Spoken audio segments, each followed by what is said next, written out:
فهما بزاف. هنا فين غادي يسول واحد فيهم وغادي يقول ليه راكم جيتوا بزاف وداكشي، غادي يجاوب ويقول ليه راه حنا جينا بزاف باش ناخذوا القياسات دغيا دغيا ونمشيو باش ما نتعطلوش.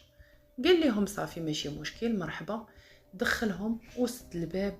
هنا فين غادي يمشيو هذوك الثلاثه ديال البنغلاديش غادي يهربوا في حالاتهم وغيسدوا الباب وراهم، وغادي يخليو الباكستانيين والهنود يديروا ما بغاو في الزوج حمود البلوشي وزوجته وولادو ثلاثه. غادي يقتلوهم بطريقه بشعه وغادي يفصلوا رؤوسهم على الارسال ديالهم بعد ما كتفوهم. وبطبيعه الحال الراجل كان هو اول واحد، او حمود هو اول واحد اللي كان توفى، وهذا الشيء راه قالوا تقرير الطب الشرعي بانهم بداو به هو الاول، قتلوه وذبحوه بطريقه بشعه، ومن بعد دازوا للزوجه